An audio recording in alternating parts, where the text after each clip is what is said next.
ఖచ్చితంగా జరుగుతుంది. మారక తప్పని స్థితి జనాలకు కూడా వస్తుంది. ఓకే ఓకే పాపారావు గారు, మనతో పాటు కాంగ్రెస్ పార్టీ కీలక నాయకులు మానవతారాయ్ గారు జాయిన్ అయ్యారు. మానవతారాయ్ గారు నమస్తే, నా ఆడియో క్లియర్ గా ఉందా మీకు? నమస్తే, క్లియర్ గా ఉంది, చెప్పండి. మానవతారాయ్ గారు, యాజ్ ఎక్స్పెక్టెడ్ పెట్రోల్ డీజిల్ ధరలు పెరిగాయి. మీ రాహుల్ గాంధీ గారు ముందే ప్రిడిక్ట్ చేసినటువంటి సిచ్యువేషన్. కాకపోతే భారీగా పెరుగుతాయి అనుకున్నాం, కొంతవరకు ఇప్పుడు పెరిగాయి, ఇంకా పెరగవచ్చు అనేటటువంటి అనుమానాలు కూడా కనిపిస్తున్నాయి. ఫస్ట్ మీ కామెంట్ ఏంటి అసలు ఈ ధరల పెంపుదలకు సంబంధించి? ఇప్పుడు బీజేపీ చేతగాంతనం, ఆర్థిక విధానం లేకపోవటం, ఆర్థిక విధానాల్లో విఫలం కావటం, విదేశీ వాణిజ్యంలో విఫలం కావటం, విదేశీ వ్యవహారాల్లో విఫలం కావటం, ఈ అన్నిటి మూలంగా ఇలా సామాన్య మధ్యతరగతి ప్రజలపైన పెట్రోల్ డీజిల్ ధరలు పెంచి భారం వేశారని చెప్పి స్పష్టంగా మనకు తెలుస్తుంది.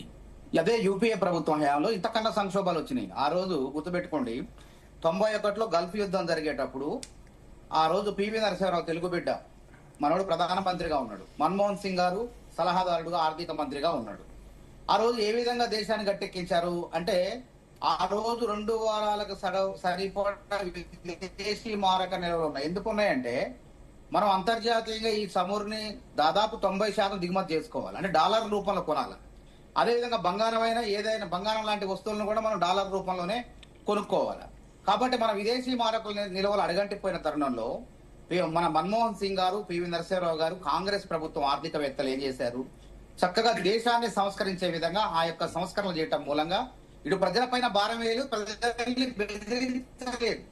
మీరు అప్రమత్తంగా ఉండండి, మీరు జాగ్రత్తగా ఉండండి, బస్సుల్లో పోండి, పెట్రోల్ డీజిల్ వాడద్దు, బంగారం కొనొద్దని ఏనాడు కూడా కాంగ్రెస్ ప్రభుత్వాల నాయకులు దేశ ప్రజలను హెచ్చరించలేదు. వాళ్ళ ఆలోచనలకు అనుగుణంగా ఆర్థిక సంస్కరణ ద్వారా ఇలా దేశాన్ని ఈ విధంగా అభివృద్ధి పదంలో నడపడానికి ప్రధాన కారణం కాంగ్రెస్ ప్రభుత్వాలు. ఇలా పశ్చిమాసియాలో యుద్ధం జరుగుతుందని మనకు ముందే తెలుసు. హలో, పశ్చిమాసియాలో యుద్ధం జరుగుతుంది. అక్కడ తుమ్మితే మనకు జలుబు వస్తుందని ముందే తెలుసు మనకి. మరి ఎందుకు అప్రమత్తంగా లేరు? ఆ రోజు ఎందుకు లేరు? చేతులు కాలేక ఆకులు పట్టుకుంటారు మీరు అంటే వీళ్ళకు ముందు చూపు లేదు. ఇది కూడా అర్థమైపోయింది. మానవతారాయ్ గారు, కేంద్ర ప్రభుత్వం, ఒక్క నిమిషం, మానవతారాయ్ గారు, కేంద్ర ప్రభుత్వం మీద విమర్శలు చేస్తున్నారు. మరి కాంగ్రెస్ పాలిత రాష్ట్రాల్లో వ్యాట్ ఎందుకు తగ్గించట్లేదు? వ్యాట్ ఎందుకండి? వ్యాట్ సంబంధం లేదండి. యూపీఏ కాంగ్రెస్ ఉన్నప్పుడు నేను చెప్తున్నా, సబ్సిడీ మీరు జీరో పడకుండా, చమురు సంస్థల పైన భారం పడకుండా. ఎందుకు కర్ణాటక, హిమాచల్ వంటి కాంగ్రెస్ రాష్ట్రాల్లో పెట్రోల్ ధరలు ఎక్కువగా ఉన్నాయి కదా? నన్ను చెప్పని, రాష్ట్రాలు పన్నులు జిఎస్టీ వదిలిపెట్టండి. అసలు కేంద్రమే యూపీఏ 1-2లో గుర్తుపెట్టుకోండి, అంతర్జాతీయంగా ముడి చమురు ధరలు ఈ రోజు ఎంత ఉన్నాయి? దాదాపు 107, 109 దాకా వచ్చినాయి. కానీ అంతర్జాతీయంగా యూపీఏలో 2013-14లో 100 నుంచి $120 దగ్గర పెరిగినా సరే భారతదేశంలో పెట్రోల్ డీజిల్ ధరలు పెంచకుండా కాంగ్రెస్ ప్రభుత్వాలు భారం వేయకుండా పాలించిరి. మరి ఎందుకు కారణం? ఆ రోజు అంతర్జాతీయంగా పెరిగినప్పటికీ ఇంధన సంస్థల యొక్క సబ్సిడీ ఇచ్చేది. ఈ కేంద్ర ప్రభుత్వం ఇంధన సంస్థలకు సబ్సిడీని అందించేది. ఏ విధంగా ఎంత సబ్సిడీ ఇచ్చింది నేను చెప్తాను. 2009లో 1,03,000 కోట్లు ఇచ్చింది. 2011-12లో 1,35,000 కోట్లు ఇచ్చింది. 2012-13లో 1,60,000 లక్షలు, అట్లా 1,61,000 కోట్లు ఇచ్చింది. అదే విధంగా 1,39,000. ఈ విధంగా ఇంధన సబ్సిడీ ఇచ్చుకుంటా పెట్రోల్ డీజిల్ ధరలు పెంచకుండా ముందుకు పోయింది. కాబట్టి మరి బీజేపీ ఏమన్నా విఫలమైపోయింది. ఇలా తప్పదు. వాళ్ళకి 4 ఏళ్లకు తర్వాత మళ్ళీ డీజిల్ పెట్రోల్ రేట్లు అమాంతం పెంచేశారు.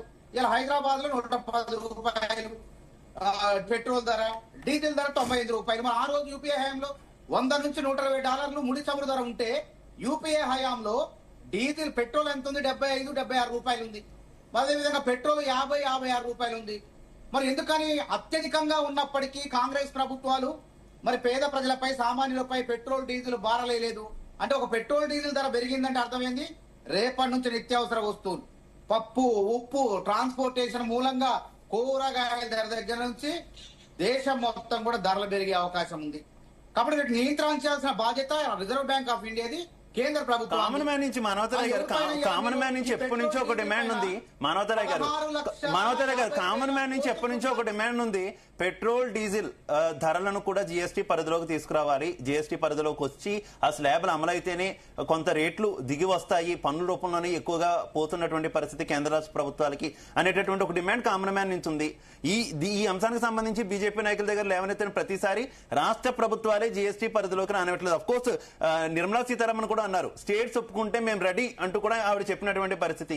ఏంటి ప్రాబ్లం ఏంటి జిఎస్టీలోకి తీసుకురావడానికి? మీరు వినండి, ఇప్పుడు స్టేట్స్ వేసేటువంటి జిఎస్టీ గానీ పెద్ద భారం కాదండి. కేంద్ర ప్రభుత్వం 16,50,000 కోట్ల పైచిలుకు రకరకాల పన్నుల మీద సెస్సులు అని అది అని ఈ అని పన్నుల మీద ఇలా 11 ఏళ్ల కాలంలో 12 ఏళ్ల కాలంలో వసూలు చేసింది. మరి ఇట్లాంటి కష్టకాలంలో అందులో 5 లక్షల కోట్లు సబ్సిడీ నష్టం భరిస్తే తప్పేంది? కాంగ్రెస్ చేసింది అదే గొప్పతనం. కాంగ్రెస్ ఎంత ఇబ్బంది ఉన్నప్పటికీ, ఆర్థిక మాంద్యం వచ్చినప్పటికీ, సంక్షోభం వచ్చినప్పటికీ పివి నరసింహ హయాంలో పేద ప్రజలకు సామాన్యులకు భారం పడకుండా ఎవ్వరికి పడకుండా చేసింది. ఇట్లాంటి తరుణంలో విదేశీ మార్క్ చెప్పండి, అసలు మీ దగ్గర విదేశీ మార్క్ నిల్వలు ఉన్నాయా లేవా? భారతదేశం దగ్గర విదేశీ మార్క్ నిల్వలు అంటే 90% డీజిల్ మొత్తం బంగారం మన దగ్గర ఉత్పత్తి లేదు కాబట్టి మనం దిగుమతి చేసుకోవాలా? ఇంకా వీళ్ళ ఆర్థిక విధానాలు ఎట్లున్నాయి, డొలతనం ఎట్లా కనపడుతుందంటే, ఇలా ట్రంప్ చెప్పిన చోట మనం డీజిల్ పెట్రోల్ కొనాలా. ఇది మన దౌర్భాగ్యం. ఇలా భారతదేశం యొక్క ఆత్మగౌరవాన్ని ట్రంప్ తాకట్టు పెట్టు. అందుకే డీజిల్ పెట్రోల్ రేట్లు పెంచారు.